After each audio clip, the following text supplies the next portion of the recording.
حي على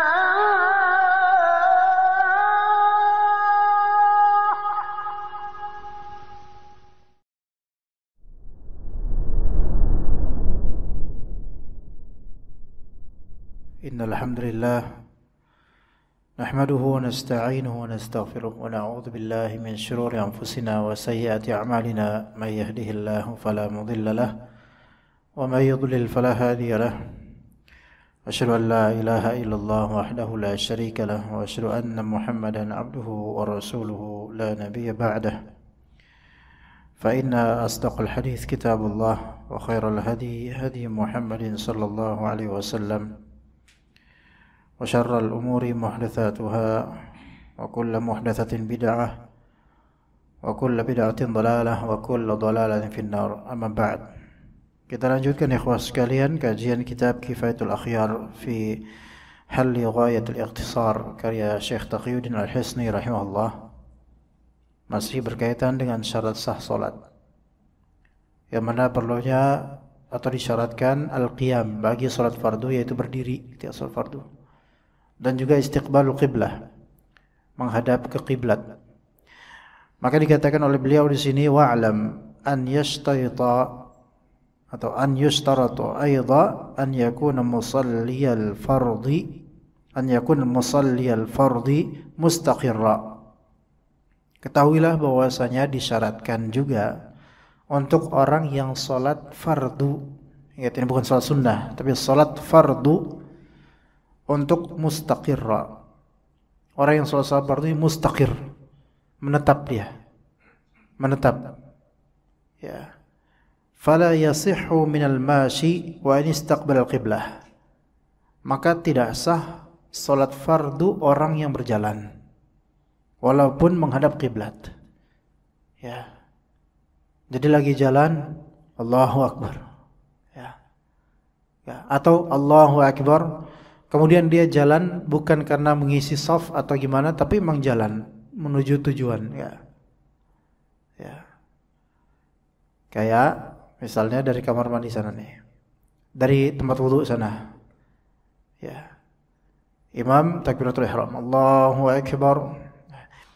Baru selesai wudu dan orang ini merasa nih, kalau saya enggak cepat-cepat masuk shaf nanti imam rukuk duluan.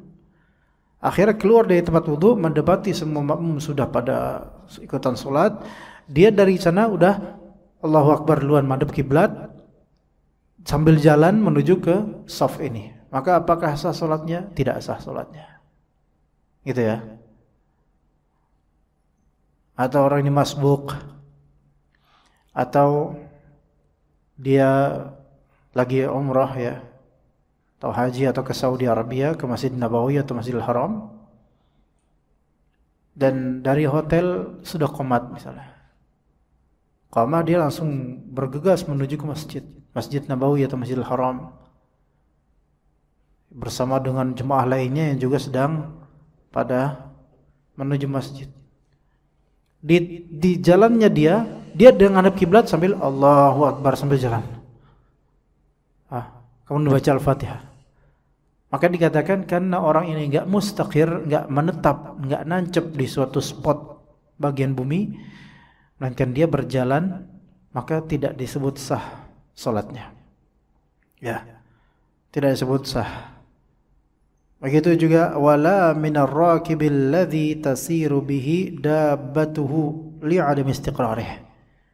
Dan juga dalam mazhab Syafi'i, tidak sah juga orang yang salat fardu di atas kendaraan hewan, kendaraan ini berjalan, gitu loh. Karena apa? Adamul istiqrar, yaitu tidak menetap. Ya. Falau kanatid dabbah waqifah, kalau hewan tunggangannya ini dia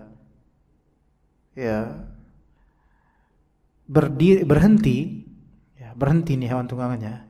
Wastaqbala, ya, wastaqbala, dan kemudian dia menghadap kiblat. Walam yakhlu bil qiyam sahhat 'alal asah. Dan dia itu tetap berdiri di atasnya, di atas kendaraannya. Berdiri di sini ya kan sebenarnya duduk tapi berdiri dia. Orang naik kendaraan kayak unta gitu. Berdiri dia. Maka dianggap sah salatnya. Karena apa? Pertama, hewan tunggangannya ini sedang berhenti. Kedua, dia dianggap berdiri. Allahu Akbar. Maka sah salat fardunya. Menurut pendapat yang lebih sahih dalam mazhab. Ya. Tapi di sini karena masalah kendaraan di zaman beliau dengan zaman kita itu ada perbedaan. Kendaraan zaman dulu kan berpaku pada hewan. Sementara kendaraan zaman sekarang beragam. Ya. Yang di atas jalan layang itu apa sih? Kereta apa namanya? MRT. Ya. Panjangannya apa?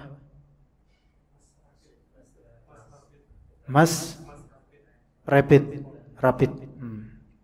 Ada kaitan sama COVID gitu, rapid. Ya. Oh, rapid test ya waktu itu ya. Rapid itu ini cepat gitu ya. Rapid kan cepat fast gitu ya.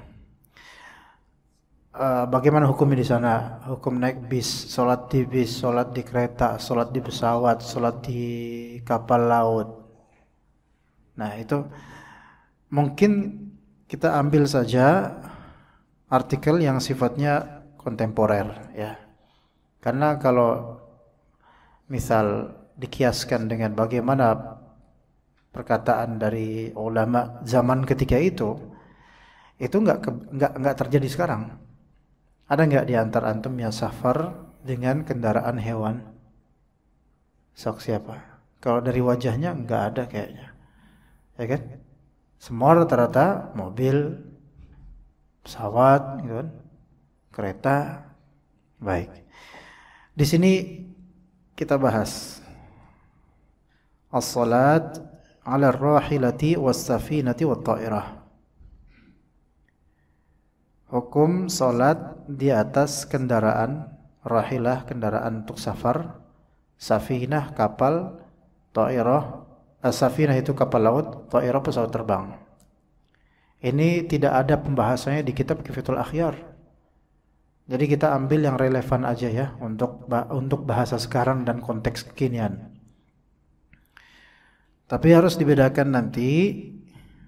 Ada beberapa cabang permasalahan kita bagi di sini.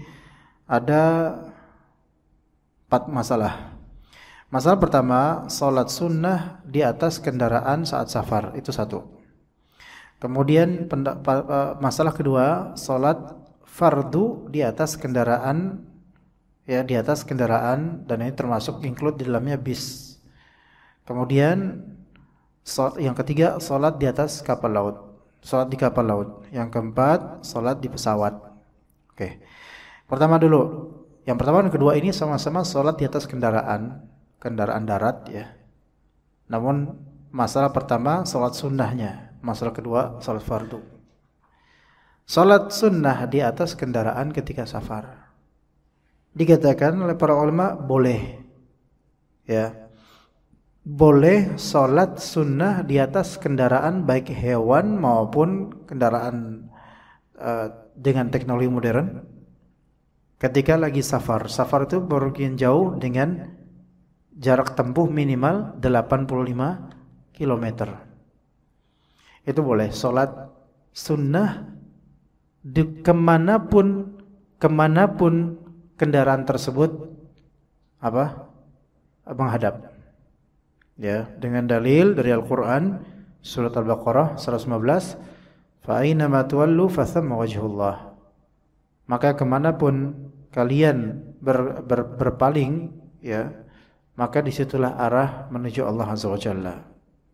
Dan kata Abdullah bin Umar dan sebagian dari salaf, mereka mengatakan ayat ini turun tentang konteks apa? Salat di atas kendaraan. Dan ini disetujui oleh Ibnu Abdul Barr dalam kitab At-Tamhid. Dan juga ini menjadi contoh atau telah dicontohkan oleh Rasulullah SAW. Dari Abdullah bin Umar radhiyallahu anhuma, beliau bercerita anna Rasulullah sallallahu alaihi wasallam kana yusalli subhatahu haitsuma tawajjahat bihi naqatuh. Haitsuma tawajjahat bihi naqatuh. Rasulullah SAW itu salat subhah. Subah bukan subuh, bukan. Tapi subhah di sini maknanya salat sunnah, salatut tatawwu' dan salat nafilah. Salat sunnah. Salat sunnah. Ya, melakukan salat sunnah kemanapun ontaknya itu mengarah, gitu loh. Ini nggak masalah.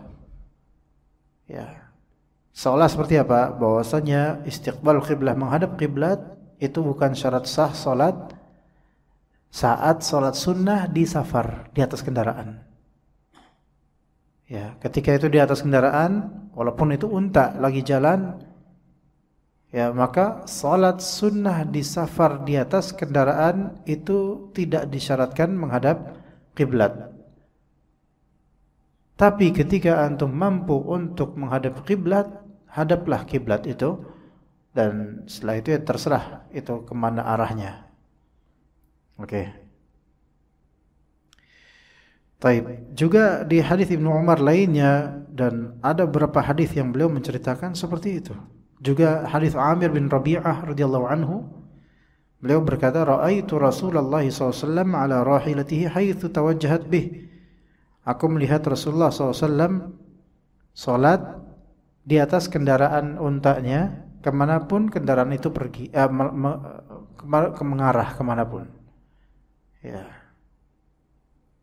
Namun ada hadis Jabir bin Abdullah radhiyallahu anhuma, yang mana hadis ini hadis yang sahih diriwayatkan Bukhari Muslim, yang menjadi benang pemisah antara salat fardu dengan salat sunnah ketika lagi safar. Kana Rasulullah SAW yusalli ala rahilatihi haitsu tawajjahat bih, ay fi jihati maqsidih. Rasulullah SAW itu salat di atas untanya kemanapun unta itu mengarah. Oke, seolah-olah ini semua salat apapun. Tapi kata Jabir, faida aradal faridata nazala fastaqbal qiblah. Namun ketika beliau menginginkan salat fardu, Rasulullah SAW kemudian turun. Ya, turun dan menghadap ke kiblat. Nah, di sini berarti ada apa? Dari perbuatan Nabi SAW ada pembedaan antara salat fardu dengan salat sunnah ketika safar di atas kendaraan. Oke, maka apa hukumnya? Ya, menghadap kiblat bagi orang yang salat sunnah ketika safar di atas kendaraan, hukumnya tidak wajib, bukan merupakan syarat sah salat. Tapi itu dengan apa? Kriteria pertama apa? Safar. Ya. Dalam keadaan safar. Kedua, salat sunnah, bukan salat fardu. Maka kalau konteksnya bukan safar, maka tetap harus atau diwajibkan menghadap kiblat. Gitu loh. Itu. Dan kedua, kalau misalnya salatnya bukan di atas kendaraan, maka tetap wajib menghadap kiblat walaupun safar. Karena bukan di atas kendaraan. Ya. Ana kasih contoh yang pertama. Yang pertama gimana tadi? Harus dalam keadaan safar ya. Misal seseorang dia nge-grab gokar misalnya. Ya. Dan dia tidak dalam keadaan safar, baru berapa kilo doang. Lalu beliau pengen sholat sunnah. Sholat sunnah sambil duduk boleh. Walaupun bisa diri, sambil duduk boleh. Antum sekarang nih, kita lagi kajian, tiba-tiba antum sholat sunnah sambil sila. Allahu Akbar. Boleh. Tapi jangan yang di sini, ya maksudnya yang di sana aja ya. Kan masa anak isi kajian antum pada sholat sunnah kan gak enak, anak juga kesel juga lama-lama. Nah, itu boleh. Ya. Tapi kalau dalam keadaan tidak di atas kendaraan, wajib wajib menghadap kiblat. Nah, sekarang dia grab car atau go-car atau driver atau gimana lah ya, enggak dalam konteks safar. Kemudian enggak, udahlah saya pengen sholat nunggu orderan atau enggak ada nih. Ya, di atas mobil dia bodo amat tentang kiblat, yang penting saya sholat Allahu Akbar, sholat sunnah. Pertanyaannya sah atau tidak dia seperti itu? Tidak sah, tidak memenuhi kriteria. Karena apa? Dia tidak dalam keadaan safar, gitu. Ya, tidak dalam keadaan safar. Salat sunnah boleh loh sambil duduk ya. Sekarang kemudian, misal antum lagi safar, tapi bukan antum drivernya ya. Susah kalau driver lagi safar jalan tol terus dia Allah bersolat, susah juga itu. Konsentrasinya nggak bisa. Oke, antum sebagai penumpang, bukan yang drivernya. Ya, di samping Pak driver yang sedang bekerja, gitu kan? Kiblat mana? Kiblat sana misalnya. Antum nggak gini, nggak. Allahu Akbar. Pertama antum duduk. Kedua antum nggak melihat kiblat mana, udah penting sholat. Pertanyaan anda, itu lagi di mobil itu atau di bis, sah atau tidak sholat sunnah antum? Sholat sunnah ini sah, sah karena memenuhi kriteria pertama safar, ya, dan kedua di atas kendaraan mobil. Itu untuk sholat sunnah, oke? Sampai sini insya Allah jelas. Tapi kalau misalnya antum ke rest area, safar rest area, terus antum ke masjidnya, terus antum sholat sunnah, ngadepnya semau antum, sah nggak sholat sunnahnya? Enggak, gitu loh. Orang pada ke sana, dia malah beda sendiri. Terus ditanya, om, bukan di situ, kiblat di sana. Terus antum lihat kata Ustaz Ahsan di pengajian gini. Jadi jangan sampai antum yang tulalit, ana yang kena, gitu kan? Ya. Kalau misalnya udah turun dari kendaraan, ngaso atau apa, ya tetap menghadap kiblat atuh. Gitu kan? Baik. Kemudian yang kasus kedua. Salatul fardhu 'ala rahilah. Salat wajib di atas kendaraan. Jawabannya adalah tidak boleh salat fardu di atas kendaraan. Maksud kendaraan dimaksud adalah kendaraan hewan atau kendaraan yang tidak membuat antum bisa berdiri benar. Berdiri, tidak bisa berdiri. Ya. Kalau kendaraan ini bisa membuat antum berdiri, sok silahkan. Oke.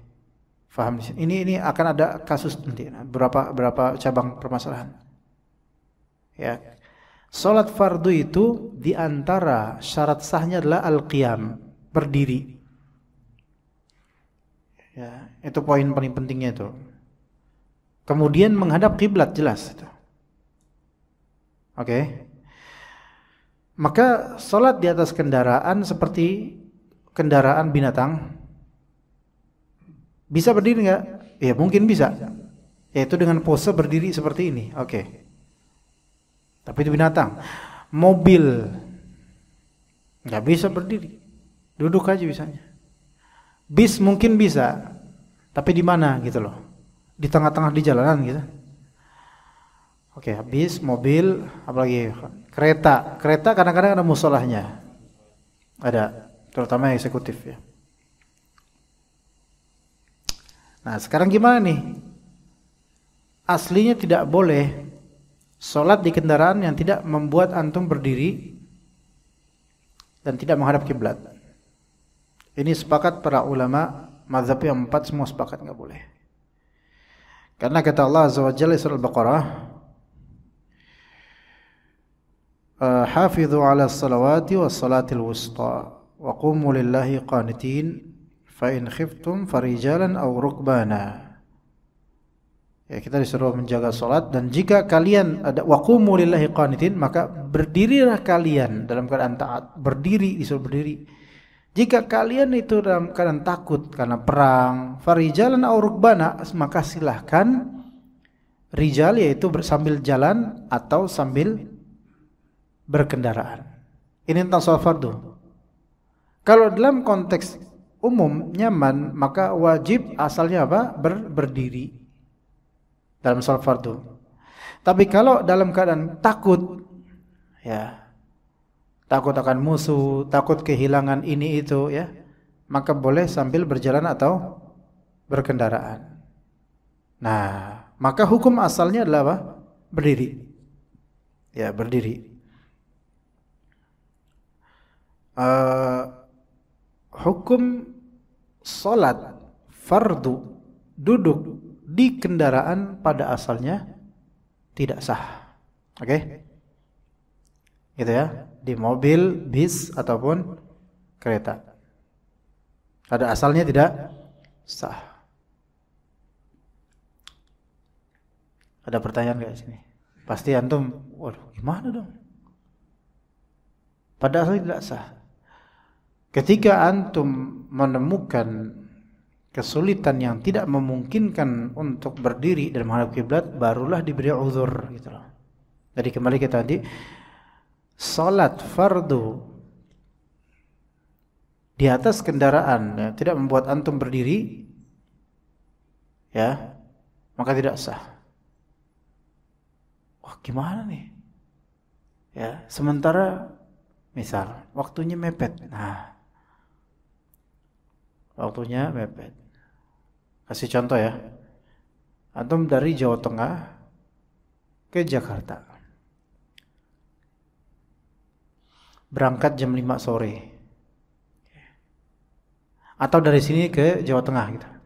Berangkat jam 5 sore. Maka otomatis di perjalanan itu antum akan menghadapi sholat apa? Maghrib dan Isya kan. Dan antum inisiatif untuk bukan qada, jamak. Ya. Biasanya naik bis itu ada rest area di Indramayu, di mana lah gitu ya, rest area. Itu rest area mungkin jam 10 ya, atau setengah 11, kisaran itulah. Itu masih dianggap waktu Isya. Apalagi menurut mazhab Syafi'i masuk waktu Isya masih. Tapi antum inisiatif untuk menjamak takdim Maghrib dan Isya di waktu Maghrib. Oke? Di waktu Maghrib antum sholat 3 rakaat dan diqasar 2 rakaat di atas bis. Allahu Akbar. Dan tidak mempedulikan arah kiblat karena udahlah sesuai dengan bagaimana ini gitu. Ya. Pertanyaannya, sah atau tidak salatnya?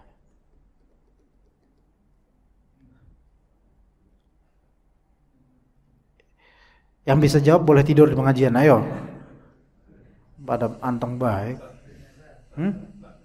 Sah, jamak takdim di waktu Maghrib. Orang Jawa, ayo sok. Enggak sah. Padahal antum mah pengennya semua sah-sah aja, pengen enak antum, anak tahu antum. Kenapa sah, Pak? Karena didahulukan.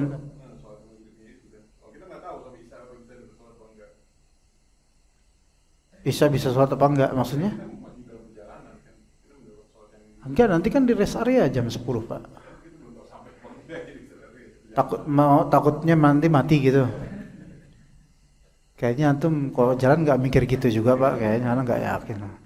Kalau antum mikir nanti di rest area biar lebih bisa makan banyak, mungkin iya, biar enggak keganggu dengan waktu sholat. Enggak, Pak, enggak sah. Kenapa tidak sah? Karena masih ada, ini udah enggak, jangan mikir mati dulu deh kalau kayak gini ya. Sampai, jangan seuzon bakal mati saya nanti, jangan. Ada posibilitas besar, kan sebesar untuk sholat di rest area, ya kan? Kan ini bis, bukan kereta. Enggak. Bis ya, bukan kereta ya. Kalau kereta nggak ada rest area, ya enggak? Iya, nggak. Tapi kereta biasanya kan ada tempat sholatnya, kan? Musola, gitu. Jadi kalau bis biasanya ke Jawa Tengah, ntar di mana gitu, Cirebon bisa, atau di mana, mungkin jam 11, mungkin jam 12 atau sekitar itu, bakal ke rest area. Disitulah wajib untuk sholatnya di situ, karena disitulah terwujudnya berdiri dalam sholat. Begitu, oke? Jadi jangan sholat di bis aja lah, biar nanti bisa makan lebih banyak gitu kan, lebih lama, biar bisa selonjoran di rest area. Enggak, antum harus sholat di rest area, karena itu tempat bisanya antum berdiri. Kan sholat fardu di antara syaratnya berdiri. Selama ada kemungkinan bisa seperti itu, maka enggak boleh antum sholat duduk.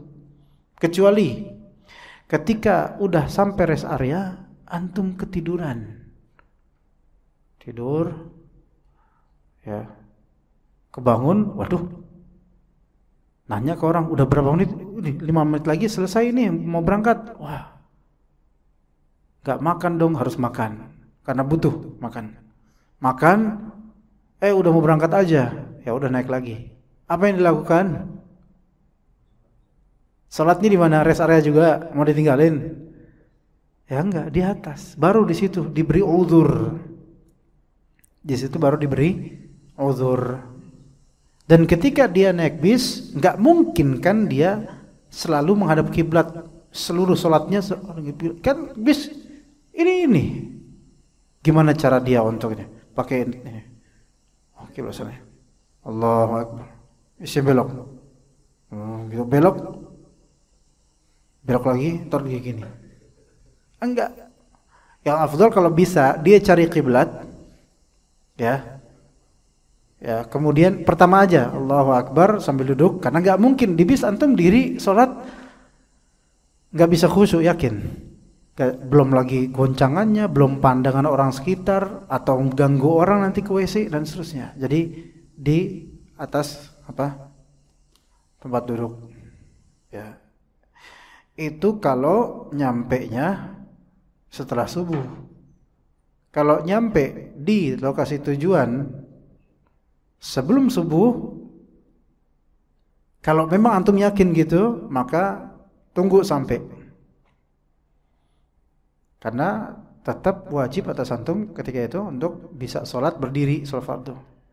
Tapi kalau 50-50, ya, 50-50, lebih baik, karena ini nanti takutnya ketiduran atau gimana, lebih baik sholat aja segera di atas bis itu, karena khawatir ada kemungkinan untuk lewat subuh gitu loh. Kan biasanya tidur kemudian baru bangun pas sampai terminal gitu. Ya, seperti itu ya jemaah ya. Jadi di atas kendaraan ada konteks dari zaman sekarang boleh sholat fardu dengan duduk, dengan konteks seperti tadi, nggak memungkinkan untuk dapat versi diri. Adapun ketika di kereta, nah, kereta nggak ada rest area, antum memaksain ada rest area pun nggak bisa, kecuali kalau antum keluar sendiri, ya, pas lagi jalan. Nah, misal dari sini naik Senja Utama, jam berapa itu Senja Utama cuma? Kereta Senja Utama misalnya, kan kereta siang sore itu, karena nggak lupa jam berapa. Udah lama naik kereta. Atau masih ada apa enggak? Ada nggak tahu itu kereta Senja Utama, kan bisnis. Jam berapa kira-kira? Oh, berarti sore. Berarti kan ketika itu antum ada di kereta untuk sholat maghrib atau isya. Jogja kemari sampai sini berarti jam berapa kira-kira? Berarti kalau kayak gitu antum harus sholat di stasiun tujuan. Betul nggak? Kenapa? Karena di stasiun tujuan lah antum bisa berdiri dengan baik. Kalau misalnya di kereta tidak ada tempat musola. Kalau di kereta ada musola, antum sholat situ. Sholat di musola, berdiri. Dan jamak. Dan antum harus apa? Cari Seenggaknya pas takbiratul ihram cari mana kiblat. Itu dulu. Pas takbiratul ihram aja. Cari mana kiblat. Dipersangkakan aja karena kereta kan juga kadang-kadang belok. Ya, pakai aplikasi misalnya udah mantap ke sini, Allahu Akbar gitu. Ya. Tapi itu ketika tersedia apa? Tersedia musola. Kalau nggak tersedia musola dan antum tahu bakal sampai jam 1 tadi, maka antum tunda dulu sholatnya sampai bisa menunaikan berdirinya. Itu salah satu pendapat ulama. Ada yang berpendapat tetap nggak boleh karena harus menunggu kereta berhenti dulu supaya mustaqir seperti tadi ini. Tapi zaman sekarang susah kok kayak gitu ya kan. Nunggu kereta berhenti dulu nih, nungguin. Berhenti karena ada lampu merah atau apa gitu kan. Enggak, maksud bukan lampu merah mobil, bukan lampu merah yang kereta itu. Ya, atau stasiun atau transit atau apa gitu. Susah kalau nunggu itu mah. Ya, menyulitkan. Oke, itu hukum untuk kereta. Ya, dan juga bis. Kalau misalnya perginya naik mobil pribadi, jadi bukan pakai mobil umum, bukan travel, bukan bis, bukan kereta, tapi mobil pribadi atau mobil sewaan. Boleh nggak sholat dia? Nggak boleh. Nggak boleh. Berarti gimana dong? Ke rest area lah tuh. Ke rest area, baru dia sholat situ. Anda pernah kejebak macet yang super macet ketika mau kajian di Masjid Al-Ikhlas Cengkareng. Cengkareng itu. Lewat tol kita. Keluar di tol apa itu namanya, pas jalan keluar tol itu macetnya itu berhenti, bukan macet merayap, bukan macet jalan sedikit, enggak, berhenti, markir semua mobil, kayak markir semua, enggak ada itu maghrib udah lewat. Maghrib lewat, diem aja mobil kita tuh nunggu, macetnya minta ampun luar biasa. Terus kayak gitu nggak jalan-jalan gitu. Tapi kadang-kadang jalan kecil sedikit, kecil sebentar selesai. Diem lagi yang lama. Menjelang Isya itu padahal mau kajian itu, sampai minta maaf nih sama panitianya nih, aduh kita udah sampai sini tapi susah ini, benar-benar macet total. Itu yang mau ke Dan Mogot itu. Keluar dari tol yang mau ke Dan Mogot itu. Nah, akhirnya ada inisiatif apa? Salat di mobil. Wudu pakai air, wudu biasa, bukan tayamum, wudu karena masih ada stok air. Udah, Allahu Akbar, salat nyari kiblat. Ya. Tapi nggak bisa diri. Loh, kenapa nggak di jalan? Yang nggak bisa tuh. Itu kan walaupun kita lagi diam, kita kan nggak tahu nanti lagi tengah-tengah sholat tiba-tiba maju mobilnya, kan nggak mungkin anak keluar mobil untuk sholat maghrib, gelar sejadah pun nggak bawa gitu kan, langsung di aspal, orang liatin, bikin tambah macet kan repot nanti. Belum kalau ada orang lagi habis macet kesel ngeliat anak ditabrak, anak kemudian mungkin bisa aja nggak tahu, mudaratnya lebih besar, makanya kholas sholat di ini. Maka ketika waktu itu hampir habis, maka yang wajib bagi kita adalah menghormati waktu sholat dan harus lakukan sholat walaupun nggak bisa menghadap kiblat. Iya, begitu tetap. Itu pernah terjadi pada anak sekitar sebelum pandemi dulu. Ya, tapi itu untuk sholat fardu di atas kendaraan yang tidak memungkinkan untuk berdiri. Kemudian yang cabang permasalahan ketiga, sholat ala safinah, sholat di atas kapal laut. Adapun sholat di atas kapal laut boleh, baik itu fardu atau sunnah, itu sah. Ya, fardu atau sunnah itu sah, tidak masalah. Ya, cuma kan sholat di kapal laut kan berarti kan antum tahu di mana kiblat dan antum bisa diri, maka harus menunaikan syarat sah itu. Kiblat di mana, kemudian diri. Dah, itu kan gampang kok itu. Kemudian salat di atas pesawat. Ya, salat di atas pesawat itu salat fardu juga sah, boleh di atas pesawat. Di dalam pesawat maksudnya ya. Tapi rukun-rukun dan juga kewajibannya itu dilakukan sesuai kemampuan dia. seperti menghadap kiblat. Pesawat itu kan dia juga lumayan cepat perubahan arahnya, ya, semampunya. Nah, kadang kalau kita pakai HP atau jam tangan nyari kiblat itu kadang-kadang error karena tekanannya beda nih, gitu kan. Maka kita tanya ke pramugari yang tersedia atau kita prediksikan. Kayak contoh, kalau antum dalam keadaan mau umroh ya ke Saudi Arabia, gampang tuh. Kira-kira di mana kiblatnya? Ya ke arah pesawat itu menghadap, kan gitu, gampang ya. Kalau selepas umroh,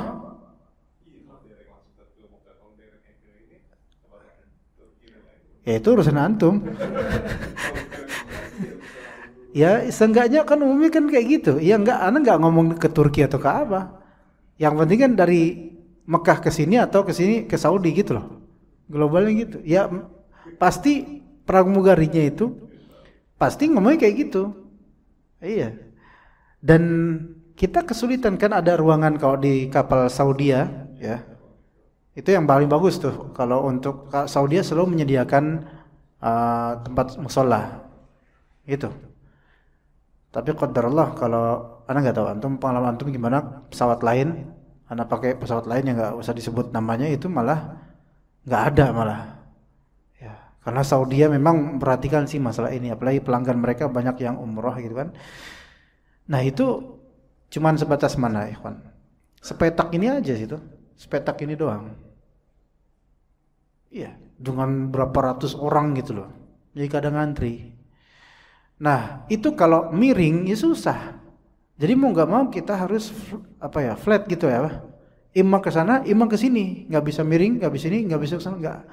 Nah pas banget ini kan arahnya dari Saudi ke Indonesia, Saudi. Nah itu yang tadi antum bilang, kalau ternyata bukan dalam konteks ke Saudi ataupun dari Saudi, misalnya kemana gitu, ke Swedia misalnya, atau kemana gitu, itu gimana? Tanya ke pramugari gitu. Karena orang kayak pramugari ini lebih, tapi pramugari muslim ya, lebih paham tentang arah kiblat, gimana dia sholatnya.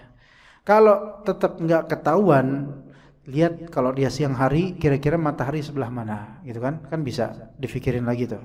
Tapi kalau nggak bisa ketahuan, malam hari misalnya gelap semuanya misalnya, ya kholas, ikhtiar aja dimanapun, bismillah. Ini yang disebut fawalli wajhaka fa aina matwallu fa thamma wajhullah. Kalau udah nggak tahu lagi, maka kemanapun engkau menghadap, bismillah, itu udah ke Allah Azza wa Jalla menerimanya insyaallah. Itu di pesawat ya. Dan di pesawat itu nggak semua orang bisa sholat dengan keadaan normal. Ada orang yang mudah mabuk misalnya, atau keadaannya itu sedang nabrak awan demi awan ya, sehingga sulit untuk sholat normal.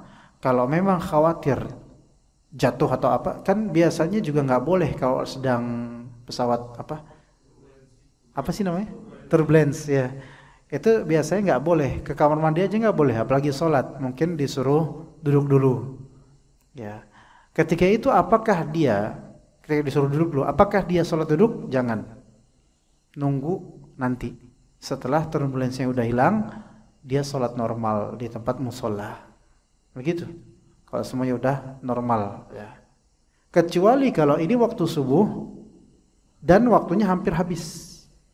Menurut daerah situ ya, menurut area langit situ ya, waktunya hampir habis, ada turbulence, dia sholat duduk semampu dia, bismillah, sholat sesuai dengan hadapan pesawat. Begitu, kondisional kok itu. Orang tua atau orang yang memiliki cacat di tubuhnya yang tidak memungkinkan untuk berdiri tegap di pesawat karena lemah misalnya, itu diperbolehkan untuk sholat duduk karena uzur ya, begitu. Kalau dia nggak bisa ke kamar mandi karena turbulence atau semisalnya, atau memang ketakutan gitu misalnya, maka dia diwudukan boleh oleh keluarganya. Diwudukan, bukan dimandikan, karena dimandikan mati berarti ya, diwudukan. ya dicipratin kayak gitu. Itu bisa. Itu kondisional semua itu, ya. Begitu, wallahu a'lam. Ada pertanyaan enggak di sini, jemaah? Kalau enggak ada pertanyaan tak stop loh. Ayo, fadhal. Kalau di pesawat itu tidak menyediakan tempat untuk berdiri gitu, sholat maskapai lain selain Saudi Di tempat duduk. Tempat duduk semampunya dia. Gimana? Lurus sesuai dengan apa ya? Tapi gini ya, karena tempat duduk kan susah kalau antum nyari apa? Arah kiblat dengan kompas belum tentu berjalan dengan baik gitu kan. Maka kelas apa adanya aja. Ini nggak ada di zaman Nabi gitu loh. Makanya para ulama klasik itu tidak punya statement tentang sholat di pesawat, hanya ulama modern. Begitu. waktu jadi ada kasus ini Pak. Saya flight dari Belanda jam 2 siang gitu. Cuma kan ada perbedaan waktu, sampai Indonesia itu jam 6 pagi keesokan harinya Pak. Itu anak gagal fokus itu, orang lihat itu dikacangin kesian. Jadi kasusnya Ana flight dari Belanda jam 2 siang. Terus nyampe Indonesia itu jam 6 pagi, tapi karena ada perbedaan waktu. Jadi itu menentukan flight dari Belanda jam 2 siang. 2 siang sampai di Indonesia jam 6 pagi. Subhanallah. Terus itu kan menentukan waktu kapan asar, duhur, kan melalui duhur, asar, maghrib, isya, subuh. Itu menentukannya bagaimana tuh? Karena Ana nggak tahu gimana kok itu. Itu tanya ke pramugari. Bukan misalnya ambil jam enggak. Di mana dia ketika itu pesawat itu? Cuma tetap kan ada perbedaan waktu, mungkin misalnya waktu itu udah misalnya duhur di Belanda, tahu-tahu menyampai beberapa jam itu udah masuk waktu maghrib misalnya, nggak melalui asar misalnya. Oh, lebih singkat berarti? Iya, lebih singkat itu tuh. Lebih singkat. Antum prediksiin aja di situ. Nggak pakai waktu Belanda, nggak. Sebenarnya itu yang mengkalkulasikan harusnya ahli ya. Sebelum antum berangkat, kalau bisa antum tanya ke orang yang udah berpengalaman dalam masalah ini, kira-kira sholatnya tuh pas kita berapa menit atau berapa jam di pesawat kira-kira. Berapa jam dari Belanda ke sini? 14 jam. 14 jam. Dan sampai sini. Tapi hitungan asli kan bukan 14 jam karena lebih cepat kan. Ya, agak pusing juga itu mikir itunya. Makanya pramugari atau orang yang biasa di kapal di pesawat itu lebih paham tentang ini sampai jam berapa, koordinat berapa, sampai titik ini udah masuk apa enggak, itu lebih paham. Karena kalau orang kayak bahkan ustadz sekalipun nggak bisa untuk memahami itu loh. Yang lebih paham mereka. Gitu. Kasusnya sama ketika berangkat itu dari Singapura jam 12, tapi nyampe Belanda itu jam 6 pagi, padahal 14 jam. Tapi hanya melalui subuh aja gitu. Yang subuh kan sebenarnya bentar, tapi itu 14 jam gitu. Ya, Masya Allah, itu kasus baru. Ana belum pernah ke Belanda soalnya. Kalau antum nanti invite anak Belanda, Fadl. Iya, nonton Ajax sama Feyenoord ya. Jadi Ana waktu itu cuma sholat subuh aja, walaupun sudah melalui 14 jam. Ya. Kalau bisa sih sebenarnya dia sesuai dengan waktu ketika memang dia di lintang yang berada padanya gitu loh. Jangan berpatok pada waktu Indonesia atau pada waktu Belanda, nggak bisa kayak gitu. Itu yang tahu ya mau orang pesawatnya yang tahu, bukan nggak bisa berpatok pada Indonesia. Repot kalau berpatok pada Indonesia. Tapi kalau antum bisa mengkalkulasikan gitu loh, kira-kira Indonesia kan lewat India nggak itu kira-kira? Kalau ke Belanda lewat India nggak? Nggak lewat India? Enggak kayaknya. Miring gini. Samudra aja lewatnya.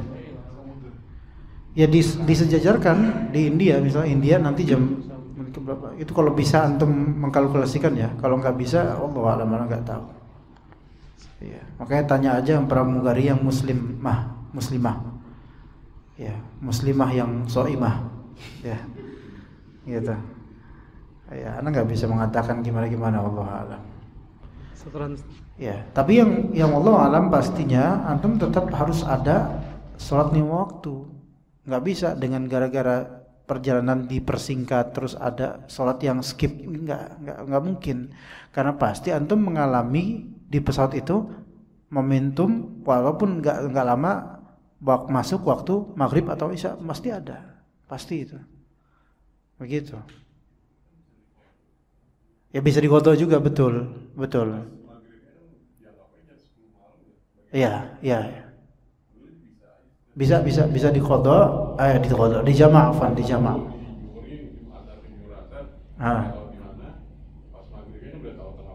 Iya, maghrib bisa diqadha di jama' aja.